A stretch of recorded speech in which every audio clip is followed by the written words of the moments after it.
السلام عليكم ورحمة الله وبركاته.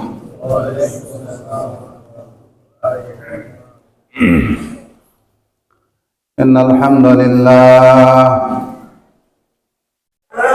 لله وكفى وسلام على عباده الذين اصطفى. أما بعد فأعوذ بالله من الشيطان الرجيم. بسم الله الرحمن الرحيم.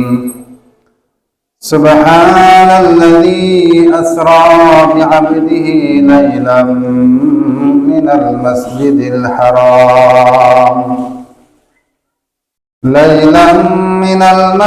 الحرام إلى المسجد الأقصى الذي باركنا حوله لنريه من آياتنا إنه هو السميع البصير. وعن جابر بن عبد الله رضي الله تعالى عنه أن رسول الله صلى الله عليه وسلم قال: لما كذبتني قريش كنت في الحجر فجل الله به بيت المقدس فطفقت أخبرهم عن آياته وأنا أنظر إليه، أو كما قال رسول الله صلى الله عليه وسلم: إن الله وملائكته يصلون على النبي يا أيها الذين آمنوا صلوا عليه وسلموا تسليما. اللهم صل على محمد وعلى آل محمد كما صليت على إبراهيم وعلى آل إبراهيم إنك حميد مجيد. اللهم بارك على محمد وعلى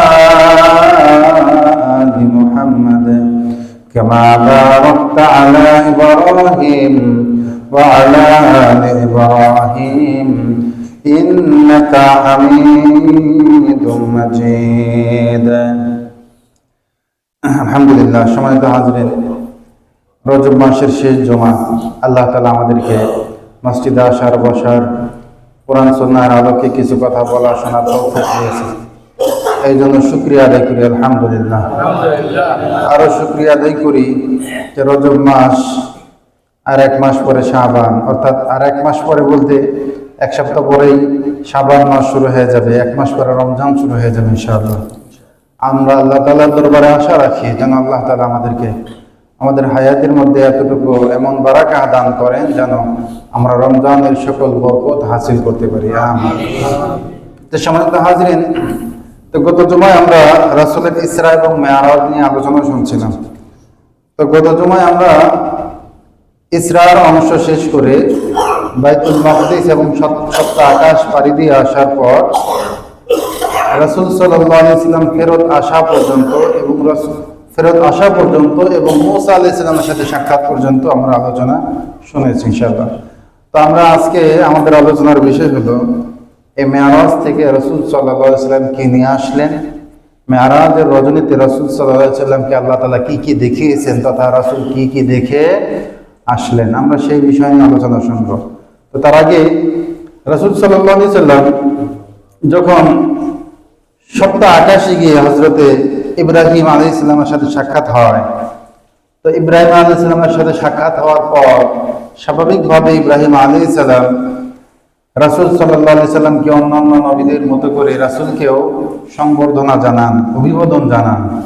এর পাশাপাশি তিনি আরো বলেন, ইয়া মুহাম্মদ আকরি উম্মাতাকা মিন্নি সালাম, আপনি আপনার উম্মতদেরকে আমার পক্ষ থেকে সালাম দিয়ে দিন। সুবহানাল্লাহ।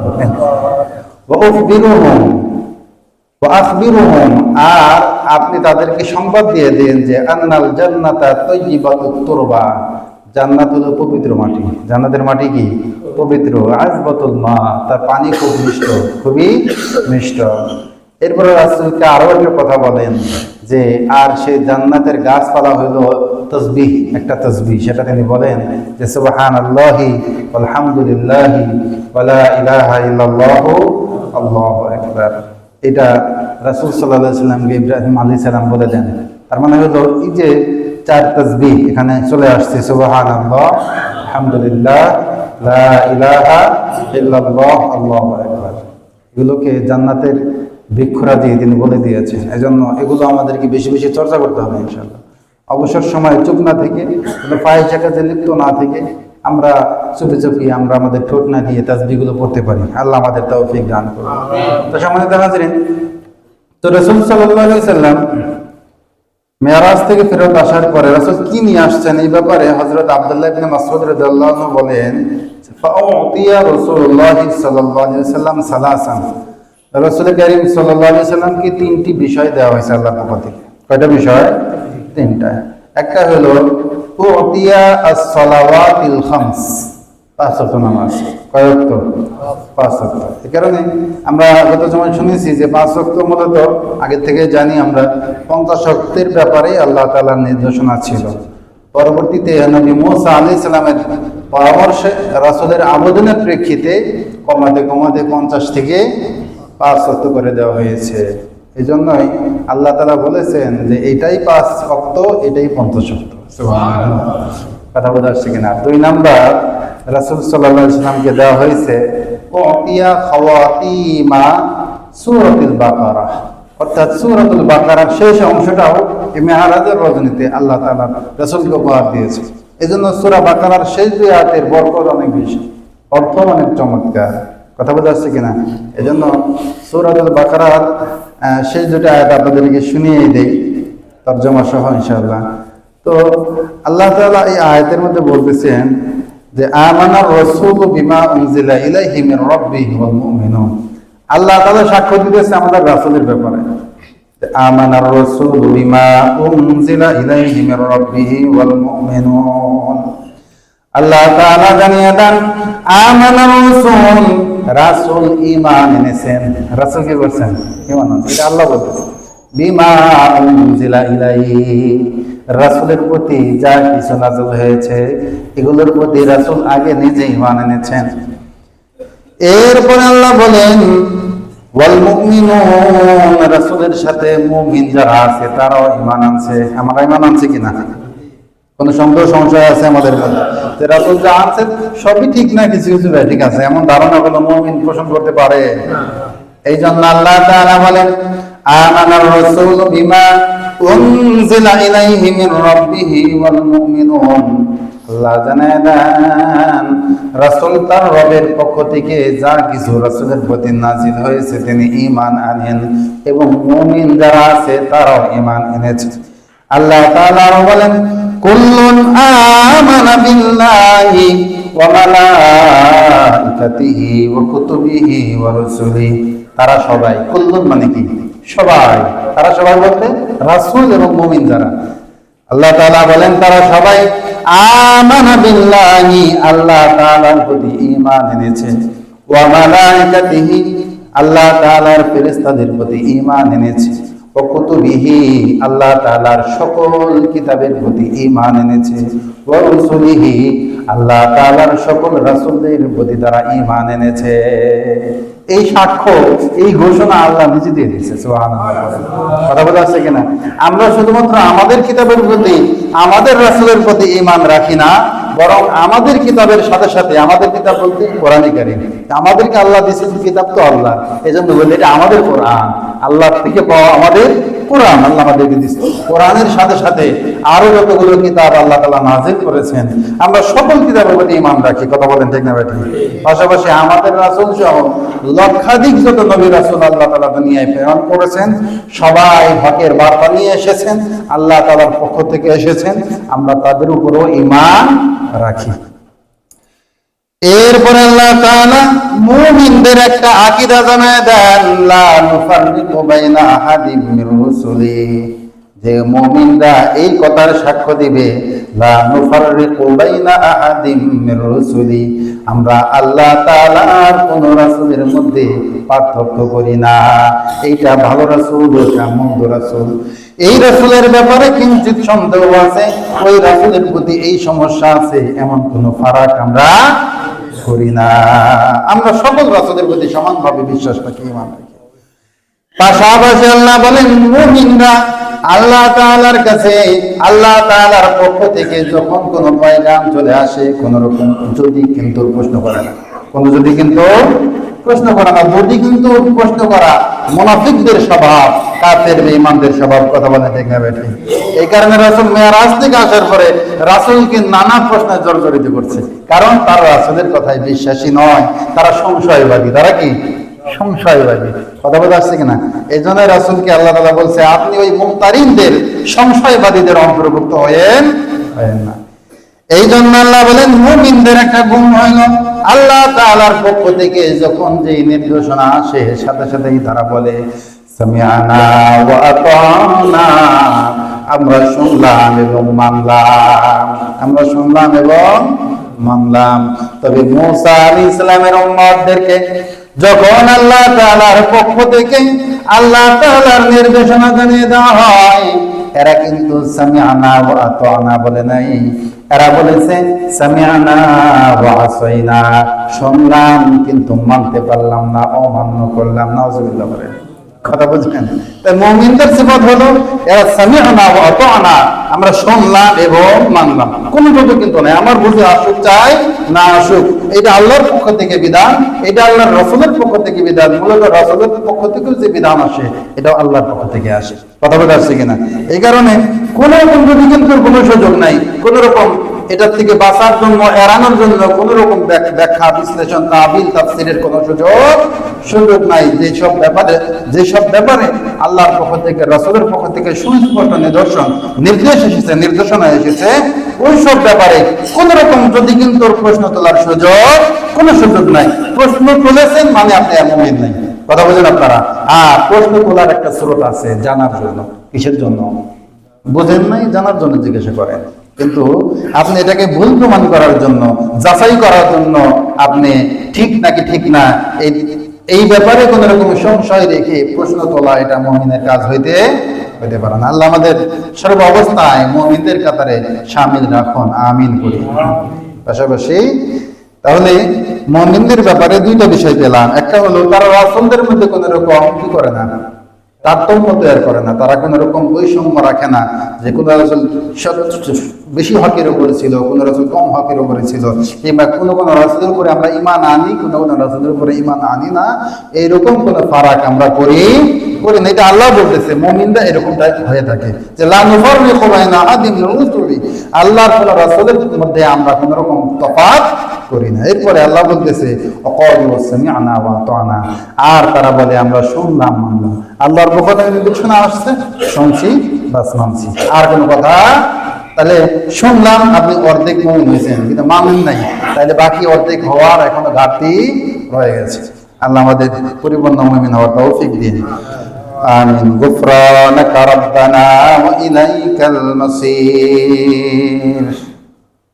আর পাশাপাশি তারা আল্লাহ তাআলার কাছে ক্ষমা প্রার্থনা করে, গুফরানাকা রাব্বানা, আল্লাহ আমরা শুনছি মানছি, আবার ক্ষমা প্রার্থনাও আপনার কাছেই করতেছি। সুবহানাল্লাহ। ওয়া ইলাইকাল মাসির, আর আমাদের আশ্রয়স্থল, আমাদের ঠিকানা কার কাছে?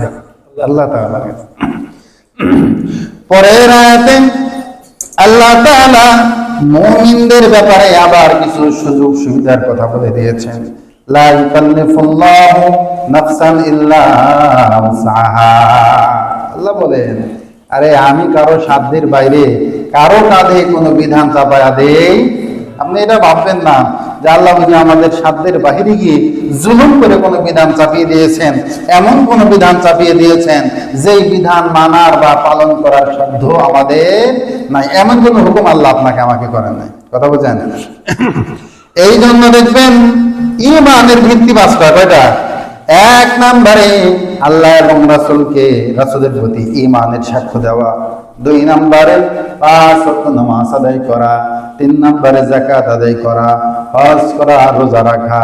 এই যে বিশেষ করে 4টি বিধান, 1 নম্বর বিধান সবাই করতে বাধ্য, কোন রকম তালবাহানার সুযোগ নাই, বিন্দু মাত্র ঝামেলা থাকলে সে ঈমানদার নাই। সেটা হলো ঈমানের সাক্ষী দেওয়া।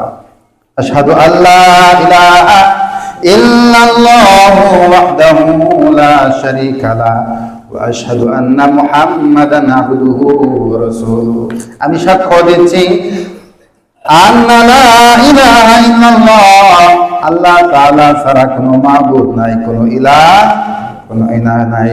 ওয়া আশহাদু আন্না, আমি আরো সাক্ষ্য দেই, আন্না মুহাম্মাদান আবদুহু ওয়া রাসূলুহু, মুহাম্মাদুর রাসূলুল্লাহ সাল্লাল্লাহু আলাইহি ওয়াসাল্লাম আল্লাহর বান্দা এবং রাসূল। এইখানে কোন রকম কারোর জন্য কোনো স্থান নাই। যারা ইমানদার বলে পরিচয় দিতে চাবে তাদের এই গণ্ডিতে ঢোকার জন্য এটাই হলো প্রবেশ মুখ। কথা বোঝা যাচ্ছে কিনা? অর্থাৎ এই বাক্যের প্রতি ঈমান রাখা শুধু জবানেই বলা না, আগে দিলে ধারণ করে জবানে প্রকাশ করার মাধ্যমে আপনি গণ্ডি দিয়ে প্রবেশ করলেন, ঈমানের গণ্ডি দিয়ে। এরপরে আপনার সামনে 5 ওয়াক্ত নামাজ। তাহলে নামাজ সবার জন্য ফরজ, কিন্তু আসলে বলেন তো, যদি আল্লাহর পক্ষ থেকে এমন নির্দেশনা থাকতো, ছোট নাই, বড় নাই, সুস্থ নাই, অসুস্থ নাই, বৃদ্ধ নাই, দুর্বল নাই, সবার জন্যই ফরজ, তাহলে বলেন জুলুম হতো কিনা আমাদের জন্য? তাহলে যেমন যে বাচ্চাটা কেবল সত্যমাত্র মায়ের কোল থেকে ভূমিষ্ঠ হয়ে এসেছে, সে কি চাইলেই নামাজ আদায় করতে পারবে? কোনোভাবেই সম্ভব না। এই কারণে নামাজ ফরজ, তবে এইটা পর্যাপ্ত একটা বয়স আছে, এই বয়সে পৌঁছানোর পরে সবার জন্য ফরজ। কথা বলে আসছে কিনা? এই কারণে রাসূল বলেন, মুরু আওলাদাকুম ফিস সালাহ আই বিস সালাহ ওয়া হুম সাবআ সিনিন, এই তোমাদের সন্তানরা যখন 7 বছর বয়স হয়ে যায়, মরু, ওদেরকে নির্দেশ দাও নামাজের জন্য, টাকাটা দিতে থাকো। অমরিজুহুম লিস সালাহ, নামাজের জন্য প্রয়োজনে পিটাও। ও মাশাআল্লাহ সিনিন, যখন তাদের বয়স হয়ে যায় 10 বছর, তার মানে 10 বছর হলে পিটিয়ে হলেও সন্তানটাকে নামাজ পড়তে হয়, এবার নামাজ পড়তে বাধ্য। যদিও নামাজ ফরজ হওয়ার সীমানা 10 বছর নয়, হ্যাঁ, একটা দিক বিবেচনা করে, যেমন মেয়েরা সাধারণত 9 বছরে তাদের উপরে নামাজ ফরজ হয়ে যেতে পারে। কথা বলা যাচ্ছে কিনা? কারণ তাদের প্রাথমিকভাবে মেয়েরা বালেগা হওয়ার আলামত এই বয়সে অনেক ক্ষেত্রে প্রকাশ পেয়ে যায়। তবে ছেলেদের ক্ষেত্রে সর্বোচ্চ সীমা হলো 15 বছর। কত? 15 বছর। কিন্তু 10 বছরের পরে বালেগ হওয়ার আলামত যদি ছেলেদের পক্ষ থেকে জাহির হয়, কথা বলা যাচ্ছে কিনা, তাহলে তার উপরে তখন থেকে নামাজ পড়া ফরজ। কথা বোঝা যাচ্ছে কিনা? তার মানে হলো আল্লাহ তাআলা এমন জুলুম করেন নাই যে ছোট নাই, মায়ের কোল থেকে পড়ছে, নামাজের সময় হয়েছে নামাজের মুসল্লায় শোয়াই দাও, এরকম কোন নির্দেশনা আল্লাহ দেন নাই। আল্লাহ বলে লা ইউকাল্লিফুল্লাহু নাফসান ইল্লা উসআহা, আর আল্লাহ কারো সাধ্যের বাইরে, সামর্থ্যের বাইরে কোনো হুকুম তারা দেয় না। সুবহানাল্লাহ বলেন, আল্লাহ কত মহান। আর দুনিয়ার আইন অনুযায়ী আপনি একটা সরকারি সেক্টরে কোনো একটা কাজ পাস করাবেন, আপনি মাজুর, দুর্বল, ছোট না বড় দেখার কোনো সুযোগ নাই, সকল তাদের ফর্মুলা ফলো করেই ওই সুবিধা নিতে হবে। কথা বলেন ঠিক না? কথা বলতে আসছে কিনা? তো তা আমি গত 2 দিন আগে বৈধভাবে একজনের জন্য ড্রাইভিং লাইসেন্সের জন্য আমি বললাম, দেখি এখন তো যুগকাল সময় নাকি পরিবর্তন হয়েছে, তো অনলাইন থেকে আমি একটা আইডি তৈরি করে ডিআরডিএর ওয়েবসাইট থেকে আমি একটা অ্যাপ্লাই করে দিই। তো সুবহানাল্লাহ, ওখানে যে অ্যাপ্লিকেশনের যে ফর্মুলা দেওয়া হয়েছে, আসলে স্বাভাবিকভাবে ওটাকে পূরণ করা খুব কঠিন ব্যাপার। সেটা কথা বলা যাচ্ছে কিনা? খুবই কঠিন ব্যাপার, যখন শর্ত তুলে দেওয়া হয়েছে। ওর ওই সকল শর্ত পূরণ হওয়ার আগ পর্যন্ত তারা এই অ্যাপ্লাই, অর্থাৎ এই আবেদন গ্রহণ করবে না। তবে আরেকটা সুযোগ আছে, আপনি সেখানে যাবেন, সেখানে যাওয়ার পরে দেখবেন অনেক বড় বড় দরবেশরা ঘুরতেছে, আপনাকে দেখা মাত্রই আপনার কাছে দরবেশ সার্ভিস দেওয়ার জন্য চলে আসবে। বাবা বছর কি লাগবে তোর আমার কাছে, যা চাইবি চাওয়া মাত্র পেয়ে যাবে। কথা বলেন ঠিক না? বেঠিক? আর এমন দরবেশ আছে না নাই? বলেন, কথা বলে আসছে কিনা? এখন দরবেশদের পাল্লায় না পড়লে আপনি একদিনের কাজ মাস ঘুরে করতে পারবেন না। তবে দরবেশের যদি একটু দোয়া দরদ দিতে পারেন, তাহলে মাসের কাজ দিনই হয়ে যাবে, ঘন্টায় হয়ে যাবে। কথা বলেন ঠিক না? কথা বলে আসছে কিনা? সেই কারণে ওখানে আবার দরবেশদের ফিস আছে। কথা বলে আসছে কিনা? তাদেরকে সার্ভিস চার্জ প্রয়োগের মাধ্যমে হয়ে যায়। তবে আল্লাহর পক্ষ থেকে এরকম কোনো অসুবিধা নাই। অর্থাৎ তোমার জন্য এটা করা জরুরি, কোনো কারণে যদি তুমি অক্ষম হও, তোমার জন্য এটার দরকার নাই। সুবহানাল্লাহ করে। এই কারণে আল্লাহ তাআলা জানায় দেন 5 ওয়াক্ত নামাজ পড়তে হবে। এর মধ্যে আবার ফরজ নামাজ গুলো দাঁড়ায় পড়া ফরজ, ফরজ নামাজ দাঁড়িয়ে পড়া ফরজ। এখন আপনি অসুস্থ, আপনি কোনো কারণে দাঁড়াইতে পারেন না, দাঁড়ায় পড়া কিন্তু ফরজ, ফরজ নামাজ দাঁড়াতেই হবে, ফরজ। কিন্তু কেউ দাঁড়াইতে পারে না, অসুস্থতার কারণে হোক, অ্যাক্সিডেন্ট করছে, যে কোনো কারণে দাঁড়াইতে সক্ষম না। আল্লাহ বলে ঠিক আছে, আমি তোর উপরে এমন বোঝা চাপাই নাই যে তুই না পারলেও তোকে দাঁড়াইতে হবে, পা ছাড়াই দাঁড়াইতে হবে না। দাঁড়াইতে পারিস না, বসে পড়, সুবহানাল্লাহ। বসতে পারিস না, শুয়ে পড়। শুয়েও পড়ার ক্ষমতা নাই, শুধুমাত্র জ্ঞান যদি ঠিক থাকে, বাস চোখের ইশারায় তাসবিহগুলো পড়ে পড়ে নামাজ আদায় করে ফেলে, সুবহানাল্লাহ। কথা বোঝেন আপনারা? তাহলে নামাজের ব্যাপার গেল।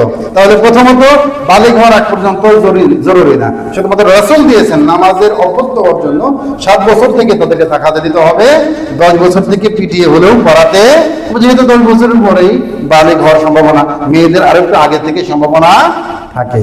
এরপরে ধরেন মাঝখানে তো বললাম বালিগ হওয়ার পরও যদি কেউ মাজুর হয়, দুর্বল থাকে, অক্ষম থাকে, তার জন্য সুযোগ আছে কিনা? সুযোগ আছে তো। দাঁড়ানোর নামাজ, বসে পড়ার অনুমতি আছে।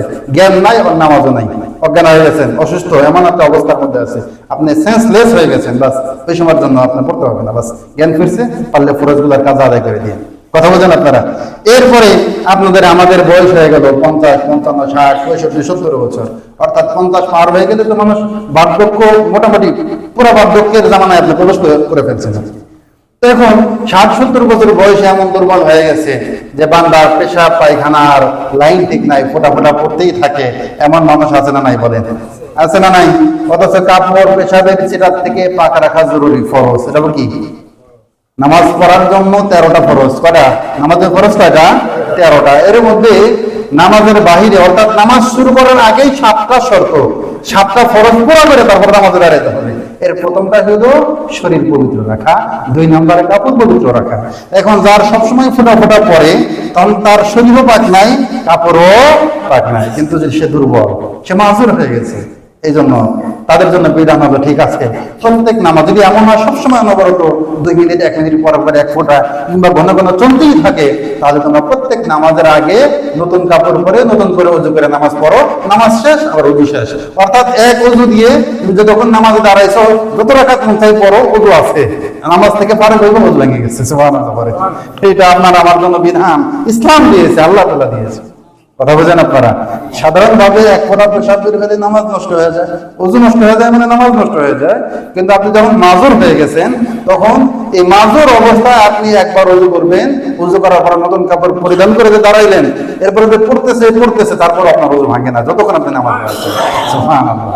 এজন্য আল্লাহ বলেন যে মাজুর অবস্থায় কেউ যদি এরকম অসুবিধা থাকে, তখন এই অসুবিধার মধ্যে আল্লাহ তাকে সুযোগ করে দিয়েছে। এজন্য আল্লাহ বারবার এই আয়াতটা যদি আমরা খেয়াল করে দেখবেন, প্রত্যেকটা ব্যাপারে আল্লাহ প্রত্যেকটা নির্দেশনার ক্ষেত্রে আমরা দেখতে পারবো যে লা ইউকাল্লিফুল্লাহু নাফসান ইল্লা উসআহা, আল্লাহ তাআলা আমাদের সাধ্যের বাইরে আমাদের উপর কোনো বোঝা চাপিয়ে দেন নাই। এরপরে আসেন নামাজের পরে আমরা যদি যাকাতের ব্যাপারটা বলি, আল্লাহ এটা বলেন নাই সবার জন্য যাকাত ফরজ, যেটা বলছেন যাকাত আদায় করতে হবে শুধুমাত্র যাদের সম্পদ আছে, মাল আছে, তারা। কথা বলছেন? সবার জন্য কি যাকাত আছে? সবার জন্য যাকাত নাই। হজ করবেন, হজ ফরজ, 5 স্তম্ভের একটা, কিন্তু সেখানেও সবার জন্য হজ আল্লাহ ফরজ করেন নাই। যার পয়সা আছে, হজের সফর থেকে ঘুরে আসার মতো, তার জন্য হজ করা ফরজ। রোজা রাখবেন, এটাও সবার জন্য না, যে এমন দুর্বল, এমন মাজুর হয়ে গেছে যে রোজা রাখতে গেলে তার জান প্রাণ বের হয়ে যেতে পারে, মারা যেতে পারে, এমন সন্দেহ সংশয় থাকলে তার জন্য রোজাও মাফ করে দিয়েছে আল্লাহ তাআলা, সুবহানাল্লাহ। বলে যদি তোমার সামর্থ্য থাকে তাহলে প্রত্যেক রোজার জন্য একটা করে ফিদিয়া দিয়ে দিবে, সুবহানাল্লাহ। ফিদিয়া বুঝেন? একজন মিসকিন 2 বেলা খাবে, এই পরিমাণ অর্থ প্রত্যেক রোজার জন্য ফিদিয়া দিবেন, বাস। আপনি দুর্বল, আপনার পক্ষ থেকে আল্লাহ তাআলা রোজার যে নির্দেশনা ছিল এটাকে আল্লাহ তাআলা মাফ করে দিবেন, সুবহানাল্লাহ। কথা বুঝেন? এই জন্য আল্লাহ তাআলার আয়াতটা আপনাদেরকে বললাম। আল্লাহ তাআলা বলেছেন লা ইউকাল্লিফুল্লাহু নাফসান ইল্লা উসআহা, আল্লাহ তাআলা আপনার আমাদের কারো উপরে আমাদের সাধ্যের বাহিরে কোনো হুকুম চাপায় দেন না, বোঝা চাপায় দেন না। লাহা মা কাসাবাত ওয়া আলাইহা মাকতাসাবাত, একজনের গুনাহের কারণে আল্লাহ আরেকজনকে ধরবেন না। লা তাজিরু ওয়াজরাতু উযরা উখরা, আরেক আয়াতে বলেছেন। কথা বুঝেন? একজনের গুনাহের কারণে আরেকজনকে পাকড়াও করা হবে না। এই কারণে আল্লাহ বলতেছে লাহা মা কাসাবাত ওয়া আলাইহা মাকতাসাবাত, সে যা অর্জন করছে তাই সে পাবে। কথা বোঝা যাচ্ছে কিনা? যা সে নিয়ে আসছে এটাই তার উপরে বর্তাবে। ভালো করছে ভালো ফলাফল হবে, মন্দ করলে মন্দ ফলাফল হবে।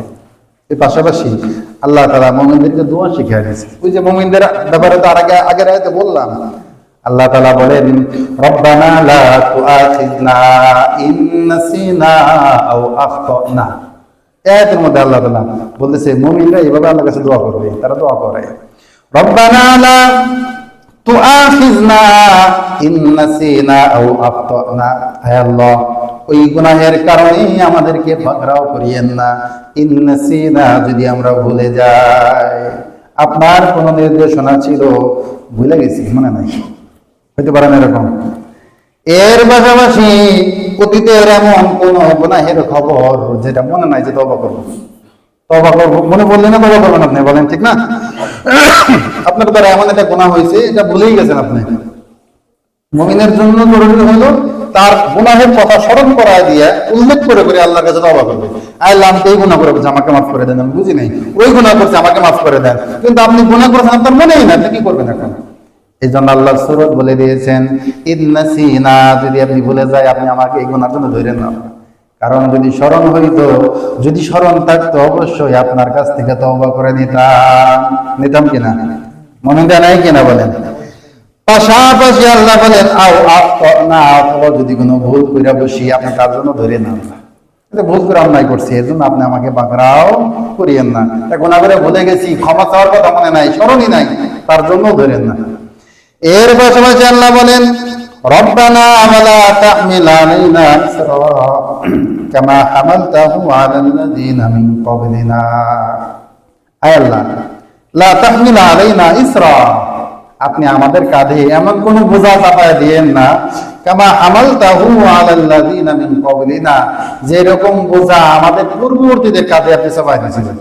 বনি ইসরাইলদের জন্য, পূর্ববর্তী নবীর উম্মতদের জন্য যে বোঝা চাপায় দেওয়া হয়েছিল, আল্লাহ দোয়া করতে বলতেছেন মুমিনরা এভাবেই দোয়া করবে, তাহলে এমন কোন বোঝা আমাদের উপরে চাপায়া দিয়েন না। তাদের জন্য বিধান অনেক কঠিন ছিল, কথা বলছেন। এর আগে এক বয়ানে বলেছিলাম যে মুসা আলাইহিস সালামকে আল্লাহ তাআলা 30 দিনের ওয়াদা দিয়ে নিয়ে যান, 30 দিনের জন্য চলে আসো, কিতাব দিলেন। কি কিতাব? কিতাবের নাম কি?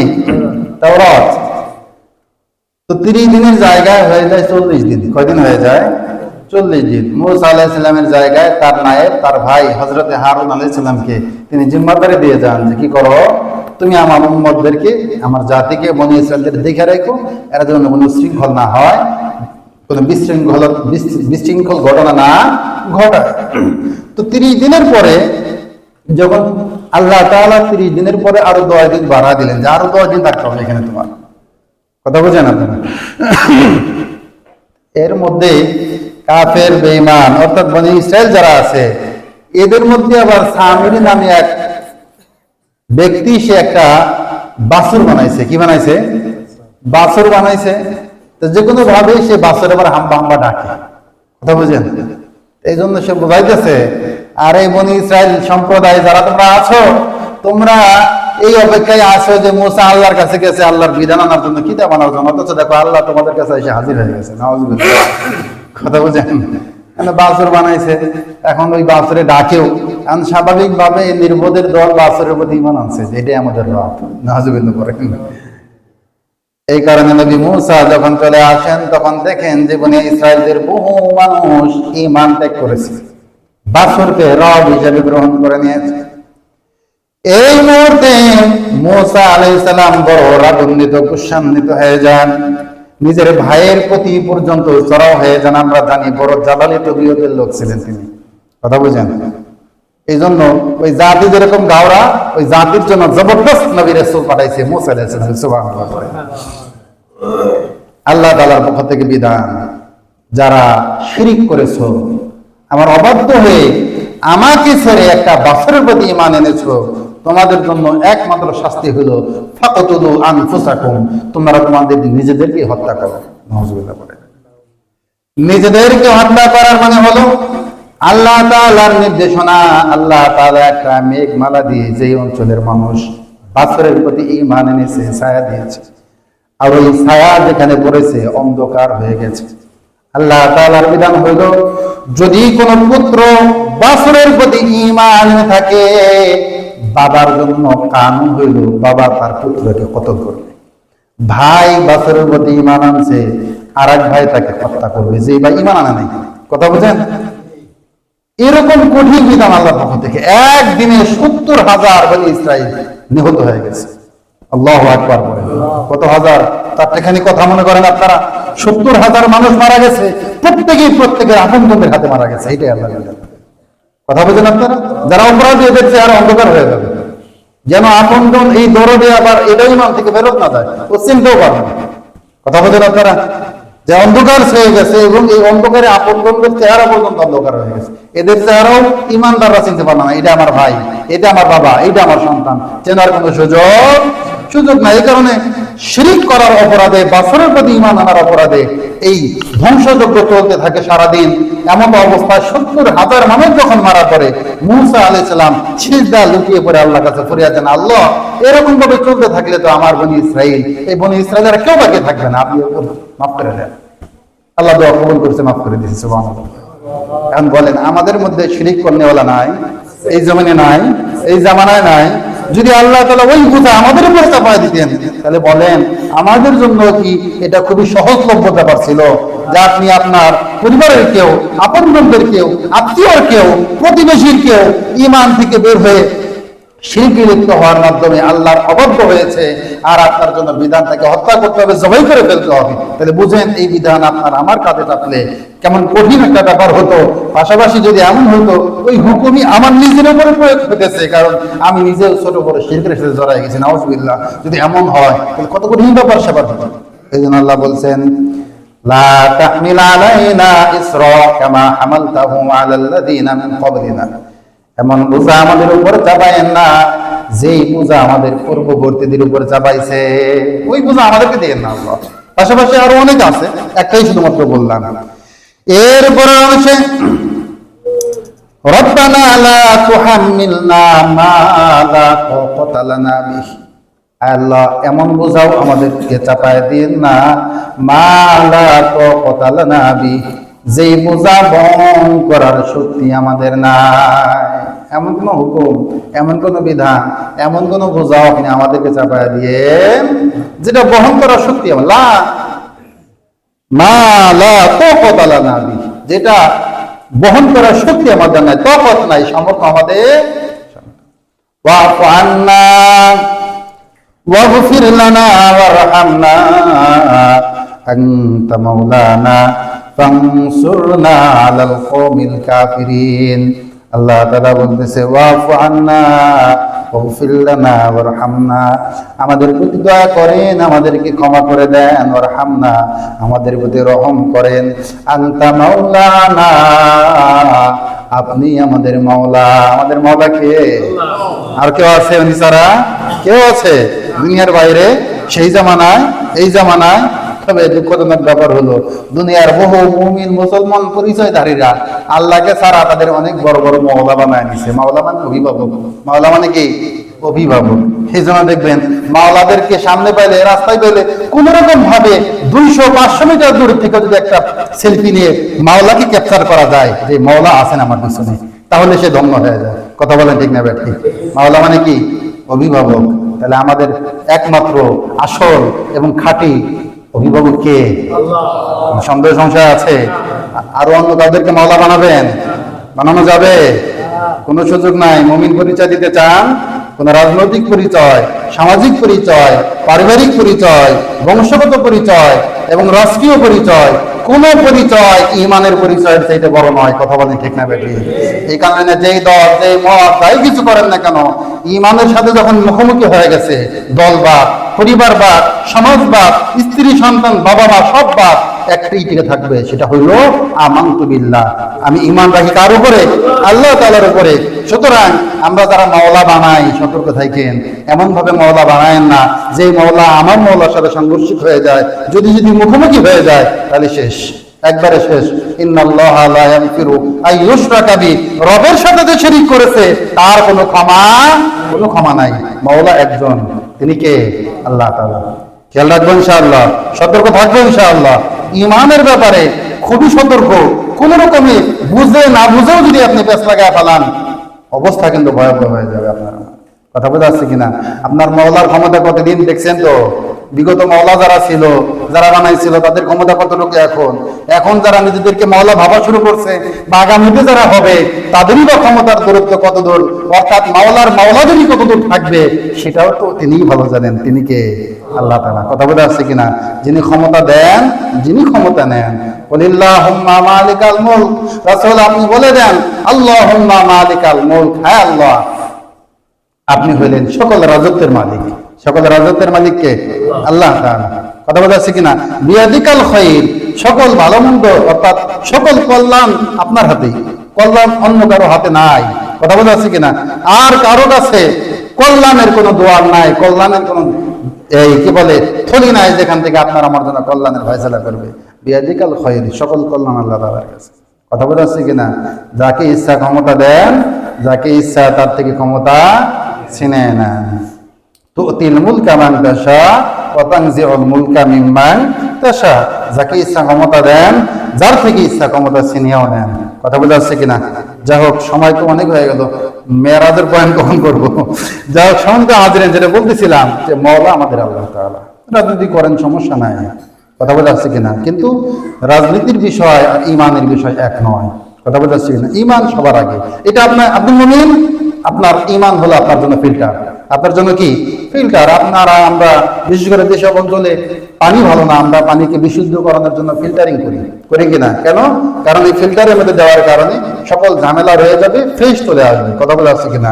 যখন আপনি আপনার জন্য ইমান সামনে রাখবেন, আপনার রাসূল আপনাকে বলে দিয়েছেন না যে তোমরা ততক্ষণ পর্যন্ত পথভ্রষ্ট হইবা না যতক্ষণ না আমার রেখে যাওয়া দুটো জিনিস কাকড়া ধরবা, ধরে থাকবা, কিতাব আল্লাহ ও সুন্নাত রাসূলি, আল্লাহর কিতাব আর রাসূলের সুন্নাহ যতক্ষণ আমরা আমাদের সামনে রাখবো, আমাদের ইমানকে সামনে রাখবো ফিল্টার হিসেবে, বাস আমি যেই জায়গায় যাই, যেই পরিবেশে যাই, যেই রাজনৈতিক ময়দানে যাই, যেই সামাজিক পারিবারিক মঞ্চেই বসি না কেন, আমার সামনে কোরআন সুন্নাহ নামক ফিল্টার আছে, মানে হলো সাথে সাথে ধরা পড়ে যাবে। আরে তাদের যে কর্মপন্থা, তাদের যে কথার ধরন, তাদের যে বলার ধরন, এগুলো আমার ইমানের সাথে সাংঘর্ষিক। কারণ এই ফিল্টারের সাথে ফিল্টারিং হওয়ার পর এগুলো আর আমার জন্য গ্রহণ করার উপযুক্ততা থাকছে না।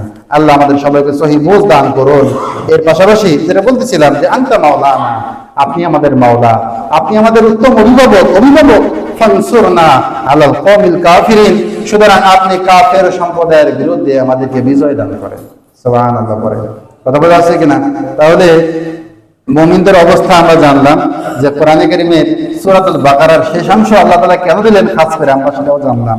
একে তো আল্লাহ তাআলা নিজেই জানায় দিলেন যে রাসূলের ব্যাপারে এবং মুমিনদের ব্যাপারে তাদের পরিচয় আল্লাহ তাআলা নিজে বলে দিলেন যে রাসূল নিজেও ঈমান আনছে আল্লাহর পক্ষ থেকে সকল বিধানের প্রতি, মুমিনরাও রাখছে। পাশাপাশি মুমিনদের একটা কথা হলো যে আমরা রাসূলদের মধ্যে কোনো রকম পার্থক্য করি না, সকল রাসূলের প্রতি ঈমান রাখি। পাশাপাশি ক্বালু সামি'না ওয়া আতা'না, তারা বলে আমরা শুনলাম এবং মেনেও নিলাম। আল্লাহর যত বিধান আছে শুনছি মানে মেনে নিছি। কথা বলা আছে কিনা? গত জমায় না কোন সময় বললাম শীতকাল, এটা তো ইবাদতের মৌসুম, ইবাদতে আমাদের গুরুত্ব দেওয়া দরকার। ইবাদতে আমরা গুরুত্ব কমাই, ফজরের মুসল্লি 10 জন কমে গেছে। কথা বলা আছে কিনা? তাহলে শুনলেন আর মানলেন কোথায়? শুনলাম আর মানলাম আমাদের কোথায় রইলো? তাহলে শুনলাম পাশাপাশি যদি মানলাম না থাকে, আমরা কিন্তু ইমানদার পরিপূর্ণ হইতে পারি নাই, মুমিন হইতে পারি নাই। এইটুকু পরিচয় দিয়ে মুমিন হওয়া যায়? মুমিন হওয়া যায় না। আপনি শুধুমাত্র জয়েন লেটার পেয়েছেন, কিন্তু এখনো জয়েনই করার নাই, তারিখ পেরিয়ে যাচ্ছে, আপনার চাকরি কি বহাল থাকবে? হ্যাঁ, আমানতু বিল্লাহি ওয়া রাসূলি, যাই বলি না কেন, আল্লাহর প্রতি, আল্লাহর রাসূলের প্রতি ঈমান আনার মাধ্যমে তো জয়েনিং লেটার হাতে নিলাম, কিন্তু এরপরে যে আমার জয়েনিং ডিউটি রয়েছে সেগুলোর মধ্যে যদি আমি দাখিল না হই, জয়েন করতে না পারি, তাহলে কিন্তু আপনার আমার মুমিন নামের চাকরি থাকবে না। সম্মানিত হাজিরিন, আর একটা জিনিস রাসূল সাল্লাল্লাহু আলাইহি ওয়াসাল্লাম নিয়ে আসছেন, সেটা হলো আপনার হযরত আব্দুল্লাহ ইবনে মাসউদ রাদিয়াল্লাহু তাআলা আনহু বলেন, 3 নাম্বার যে বিষয়টা আল্লাহ তাআলার কাছ থেকে আল্লাহ রাসূল পেয়েছেন, সেটা হলো যে এই উম্মতের জন্য ক্ষমা। সেটা কি? ক্ষমা। লিমান লাম ইউশরিক বিল্লাহি মিন উম্মতিহি শাইআ, যে রাসূলের উম্মতের মধ্যে যারা আল্লাহ তাআলার সাথে কোনো কিছুকে শরীক না করবে, তাদের সবার জন্য তওবার মাধ্যমে ক্ষমার ঘোষণা দিয়েছেন কে?